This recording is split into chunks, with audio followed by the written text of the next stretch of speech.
the comptroller of the city of New York, an enormous opportunity, several different areas. First, you mentioned the pension funds. It is not only ensuring you get the return you can get, you need to understand capital markets to take advantage of that opportunity. Right. You need to understand how to invest. You also need to understand how to use ownership. I've said and written, probably said to you in the past, ownership trumps regulation, ownership trumps prosecution. If we want to reform corporate governance, which we do, the way to do it is not through regulation, it is through owners standing up and saying, here's what we have to do to do better. And that means telling the banks how you want them to behave. Absolutely. Because it you means, are an owner of the bank. That's right. It's when you own something, you're invested in it. It's your responsibility to participate in governance. So Passive banks, gun companies, what kinds of things do you there are look at? there are a range of issues. Some of the more social types of issues, like not investing in companies that are marketing the AR-15, the automatic weapons that generate huge damage in our society. Those are social type judgments that can be made sometimes. The obligation is to get a return.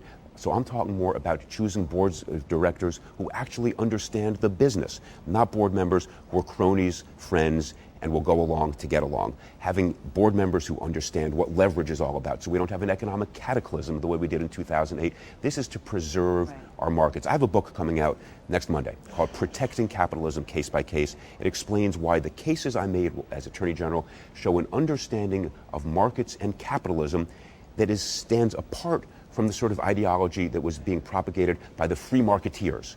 They didn't understand capitalism. I think what we are going to do using ownership will generate a better understanding of capitalism. How many best friends do you have who work on Wall Street right about now? Well, if you'd asked how many did I used to have when I was investing our family funds, I used to have more. But you know what? Here's the thing. There's a difference. I mean, Wall Street doesn't, you were known as the sheriff of Wall Street, right? So you're talking about now running money for a humongous pension fund if you are elected to this position. And you really don't have a lot of friends on Wall Street. Let me draw a distinction. There is a universe of folks who don't like me. That's fine. For me, this was never personal. I would get along fine with them if they wanted to sit down and have a cup of coffee. But there are people who are in that small universe, a much larger universe, who come up to me and say, you're right. We may not want to say it publicly, but you're right. Because they understand markets. They understand what happened between 2006 and 2010, this false bubble that was inflated that then collapsed, destroying huge value for the American middle class. They understand that. So we have to learn and move forward. So I think, yes, there's some folks who are edgy and will say some critical things about me. I get that.